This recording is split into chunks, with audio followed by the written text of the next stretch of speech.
যার চালচলন খারাপ, যার মুখের ভাষা খারাপ, যে জুলুমবাজি করে, যে অত্যাচার করে, যে মানুষকে অপমান করে, যে জেল হাজতে দেয় মানুষকে, যে ক্ষমতা দেখায়, যে বিদ্যার ক্ষমতা দেখায়, অর্থের ক্ষমতা দেখায়, এদের কারোর কাছে সদাচরণ নেই। সদাচরণ হলো নরম কথা, নরম আচরণ, কথা ও কর্ম ভালো যার, সদাচরণ তার। এই নিয়ে আমরা কিছু কথা বলবো ইনশাআল্লাহ। আপাতত প্রথমে বললাম যে নেকির জগতে সবচেয়ে ভারী নেকি সদাচরণের নেকি। এর যে নেকি হয় এটাই তো আমরা জানতাম না। আব্দুর রাজ্জাক সাহেব বিভিন্ন সময় বলেছেন যে ইবাদতের জগতে সবচেয়ে শক্তিশালী দান, দানের ইবাদত। সবচেয়ে শক্তিশালী ইবাদত হলো দান, টাকার ইবাদত, দানের ইবাদত। সালাত ব্যতিক্রম ইবাদত আপনি করলেন, কিন্তু আপনার মা মারা গেছে, আপনি কবরে আপনার মার কোনো উপকার করতে পারবেন না সালাত আদায় করে। সিয়াম দাবি ইবাদত আপনি করলেন, কিন্তু আপনার মায়ের কোনো উপকার করতে পারবেন না। হজ আপনি করলেন, বড় ইবাদত, কিন্তু আপনি করে আপনার মায়ের কোনো উপকার করতে পারবেন না।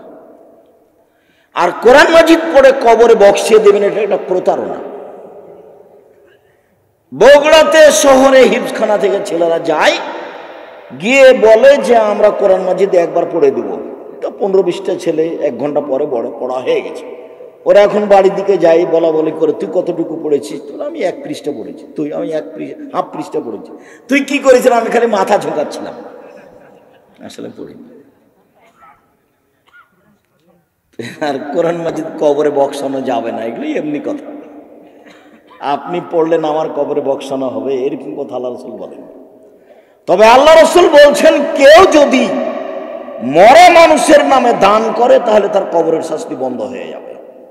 এ কথা আমি বলিনি, এ কথা মুহাম্মদ সাল্লাল্লাহু আলাইহি ওয়াসাল্লাম বলেছেন। তিনি বলেছেন ইন্না সাদকাতা তুতফিউ হাররাল কবরে, নিশ্চয় দান কবরের শাস্তিকে বন্ধ করে দেয়। খুব ক্ষমতা ইবাদতের। ইন্না সাদকাতা তুতফিউল খাতিয়াতা কামা ইতফুন মাওয়ান নারা, দান মানুষের পাপকে মিটিয়ে দেয়, পানি যেমন আগুনকে নিভিয়ে দেয়, ওর ক্ষমতাই ভিন্ন। ইন্না সাদকাতা সিররে তুতফিউ গাযাবার রাব্বে, দান আল্লাহর রাগকে, গোপন দান আল্লাহর রাগকে মিটিয়ে দেয়। আল্লাহ জাহান্নামে দিবেন, আপনি দান করেছেন, তখন ওটা সিদ্ধান্ত পাল্টে দিয়েছে। এটা দানের ক্ষমতা। মক্তবের ছেলেরা গেল, আপনি চুপ থেকে গেলেন, 10 টাকা দেওয়ার ইচ্ছা করে দেননি, ওই টাকা কমে যাবে, ও কমবেই, ওকে ধ্বংস হতেই হবে। আল্লাহ রাসূল বলেছেন প্রত্যেক দিন সকালে ইয়ানজিলু মালাকানে, 2জন ফেরেশতা নেমে আসে আকাশ থেকে প্রত্যেক দিন সকালে পৃথিবীর প্রত্যেকটা প্রান্তে। একুলো আহাদহুমা, 2জনের একজন বলে আল্লাহুম্মা আতি লিকুল্লি মুনফিকিন খালাফা, আল্লাহ যে যতটুকু দিল তার ততটুকু পূর্ণ করে দাও। অকারল আখার, অপরজন বলে আল্লাহুম্মা আতি লিকুল্লি মুমসিকান তালাফা, যে যতটুকু দিল না তার ততটুকু ধ্বংস করে দাও। কে বলেন এটা? ফেরেশতা, বুখারী মুসলিম। আমি যে 10 টাকা দিলাম না, আমি সফলতা অর্জন করলাম, এটা নয়। কাজেই উপার্জন থেকে একটা দানের হিসাব রাখবেন। আমি বললাম এজন্য নয়, আপনি মনে রাখবেন যে দান সবচেয়ে শক্তিশালী ইবাদত। 2টা কথা মনে রাখেন, সদাচরণও ইবাদত, দানও ইবাদত। সদাচরণ সবচেয়ে ভারী নেকি ইবাদত, আর দান সবচেয়ে শক্তিশালী ইবাদত। সালাত দিয়ে ওটা উপকার করা যাবে না, সিয়াম দিয়ে করা যাবে না, হজ দিয়ে করা যাবে না।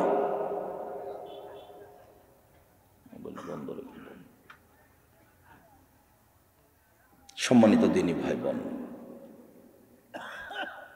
আর একটা ভারী নেকি আছে, সেটা বলে নিয়ে সামনের দিকে যাচ্ছি, তাড়াতাড়ি করছি। আবু হুরায়রা রাদিয়াল্লাহু তাআলা আনহু বলেন রাসূল সাল্লাল্লাহু আলাইহি সাল্লাম বলেছেন কালিমাতানে খাফিফাতানে আলাল লিসানে হাবিবাতানে ইলার রহমানে, 2টি বাক্য রহমানের কাছে খুব প্রিয়, উচ্চারণে হালকা, দাড়ি পাল্লায় ভারী, অতীব ভারী। সুবহানাল্লাহি ওয়া বিহামদিহি সুবহানাল্লাহিল আযীম। মনে থাকবে কি? সালাতে ইবাদত, কিন্তু আল্লাহ রাসূল এভাবে বলেননি। এমনি তাসবিহ তাহলিল কোরআন তেলাওয়াত এগুলো ইবাদত, কিন্তু আল্লাহ রাসূল এভাবে বলেননি। দাড়ি পাল্লায় সবচেয়ে ভারী নেকি হলো সদাচরণ, তারপরে ইবাদতে ভারী নেকি হলো সুবহানাল্লাহি ওয়া বিহামদিহি সুবহানাল্লাহিল আযীম। যার কোনো বার নাই, যে যতবার পারে, যে যত পারে। মরার আগে আগে ব্যাগ ভর্তি করে নিতে হবে, শ্বাস বন্ধ হলি শেষ। পৃথিবী করার সময় কতটুকু? শ্বাস বন্ধ হওয়া পর্যন্ত। তারপর জমি জায়গা আর একজন ভাগ করে নেবে, প্রয়োজনে মেরে পিটিয়ে ভাগ করে ফেললে, মামলা করে। আমাদের গ্রামে বাপ যখন মারা গেল তখন দুই ভাই জমি ভাগ করা অনেক গন্ডগোল বেঁধেছিল, তাই ঢেঁকিটা কেটে ভাগ করে নিয়েছে। যার জন্য আল্লাহ নবী বলেছেন, যেটুকু দিলা, যেটুকু খেলে সেটুকু পায়খানা, যেটুকু পড়লে সেটুকু পুরাতন, যেটুকু দিলে সেটুকু জমা, আর তুমি যেটুকু ছেড়ে যাবো ওটুকু মানুষ ভাগ করে নেবে। কথা বোঝা যায়? মানুষ যেটুকু খেলো তার ফলাফল কি? পায়খানা। মানুষ যেটুকু পড়লো তার ফলাফল কি? পুরাতন। মানুষ যেটুকু দিল তার ফলাফল কি? জমা। মানুষ যেটুকু রেখে গেল তার ফলাফল কি? ভাগ করে নেবে। করবে, পিটিয়ে ভাগ করে নেবে, মামলা করে ভাগ করে নেবে। আর সেটা যদি বগুড়া হয়, বগুড়া, রংপুর, দিনাজপুর, লালমোহন, নীলফামারী, কুড়িগ্রাম, পঞ্চগড়, ঠাকুরগা, গাইবান্ধা বোনেরা যদি ভাগ চাই, তাহলে বলবে যে আগে তুই বের হ বাড়ি থেকে, তারপরে কথা। তুই কি এই জন্য এসছিস? ভাগ চাইলেও আর বোন নয়, আসবে দু একদিন টুটা ফাটা কিছু খাবার দেবে, চলে যাবে।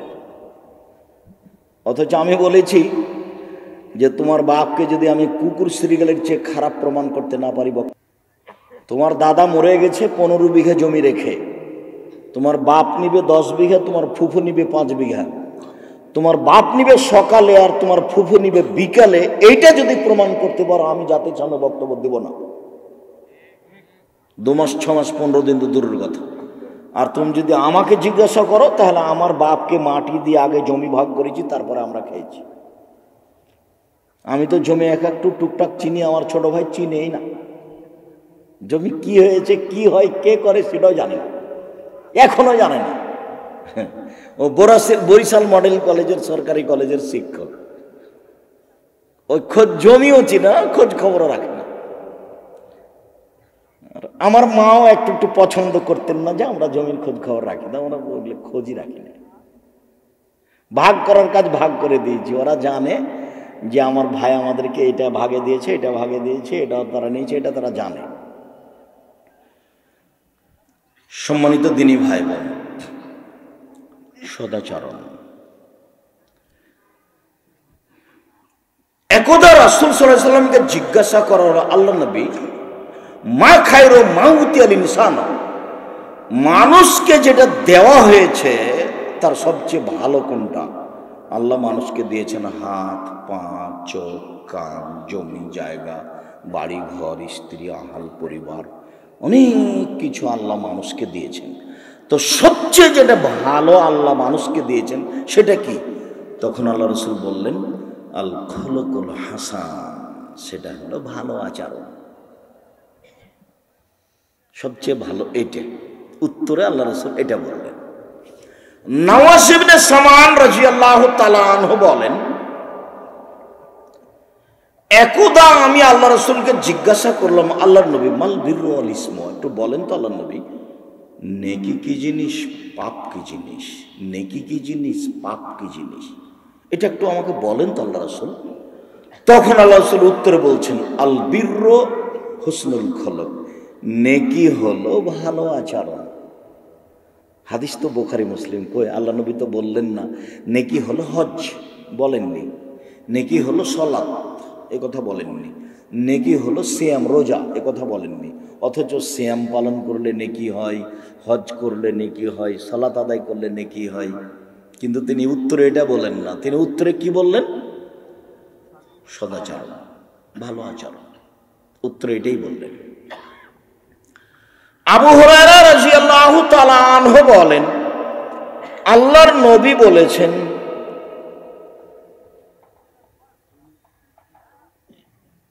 মিন খাইরে মাউতিয়া রাসূলুল্লাহ সাল্লাল্লাহু আলাইহি সাল্লাম আল খুলুকাল হাসান, আমার নিকটে সবচেয়ে ভালো মানুষ সেই যার আচরণ ভালো। আমার নিকটে সবচেয়ে ভালো মানুষ সেই যার নম্র আচরণ। নম্র আচরণ কিভাবে হতে পারে, সদাচরণ কিভাবে হতে পারে, তার নমুনা পেশ করা আরম্ভ করলাম সংক্ষিপ্তভাবে। এক,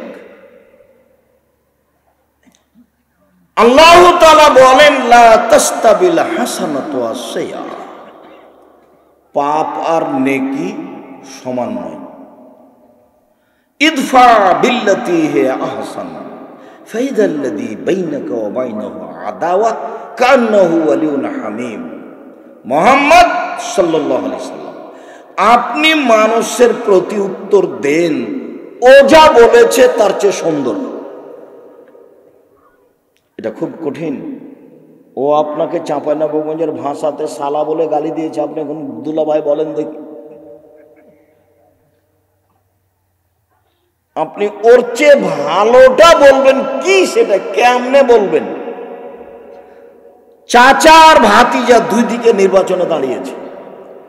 চাচা খুব চেষ্টা করছে চেয়ারম্যান হওয়ার, ভাতিজা বলছে কেমনে চেয়ারম্যান হয় দেখা ছেড়ে দেব, কি করা লাগে আমি করব। ভাতিজা বলছে সবকিছু করার পর রাত 10টা 11টার সময় যখন ঢুকছে, তখন একই দরজাতে ঢুকে ওইদিকে ও যাচ্ছে এদিকে যাচ্ছে।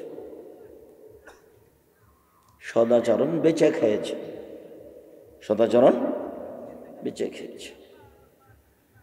ওরা ছিল দুই বোন, লাদানা লালেহা, দেখতে ছিল সুন্দরী, মেধা ছিল খুব ভালো। একজন আর একজনকে কেউ ছেড়ে থাকতো না। একজনে একটু না থাকলে আর একজন মাকে জিজ্ঞাসা করতো, আম্মু ও কোথায়? তো কিছুদিন পরে দুইজনের বিবাহ হলো, একজন বিএনপি লোকের সাথে, একজন আওয়ামী লীগ লোকের সাথে। তারা দুইজন আর কথা বলে না। কি যে হলো আমার চোখের সামনে, আমি কতজনকে দেখলাম এড়িয়ে চলে গেল, আলাম দেয় না। আমি অবাক হয়ে, আমি ওর মনে মনে বলি, ওর ভালোবাসা আমি দেখেছি। তার ভালোবাসা বুঝাতে গিয়ে আমি এটাও বলেছি, ও আমাকে এত ভালোবাসতো, ভাবে মনে হচ্ছে যে আমি টয়লেট পেশাব পায়খানা করলে পানি খরচ করিয়ে দিবে, এত তার ভালোবাসা। কয়েকদিন পরে দেখি কথাই বলে না। আমি বুঝতে পারলাম না আমি তার কি করেছি। আমার জীবনে কোনোদিন কারোর সাথে গন্ডগোল হয়েছে এটা আমার জানা নাই। আমি কারোর সাথে জমি জায়গা চাষ করে কিছু করতে যাইনি। আমার জীবনে কোনোদিন কারোর বিরুদ্ধে বক্তব্য দিতে যায়নি। আপনি কি করলেন এটা আমার মাথাতে একটু পরে আর নেই। গত বছর আপনি নিয়ে এসে বক্তব্য দিয়ে টাকা দেননি, এটা আমার এখন মনে নেই। আপনি খাওয়া বলছেন আব্দুর রাজ্জাক সাহেব ভুল হয়েছে, আমাকে মাফ করেন। কি ভুল হয়েছে আমি তো জানি না। ওই যে গত বছর এরকমভাবে আপনাকে টাকা না দিয়ে বিদায় করেছিলাম, সেটা তো আমার মনে নেই। আচ্ছা মনে করেছেন আপনি, মাফ করলাম। যা যাক, যখন যে জেলায় যাই, আমার কেউ বিরোধিতা করলে আমি তার বিরোধিতা করে খাটো হতে রাজি নই। ও পারে না, ওর শক্তি নাই, তো করুক। আমি আপনার প্রতিবাদ করতে গেলে তো আমি মানুষ হিসাবে করব, আর ও যদি করে তা আল্লাহ হিসাবে করবে। তা আমি বেশি শক্তিশালী না ও বেশি? তাহলে আমি নিজের থেকে এটা করতে যাব কেন?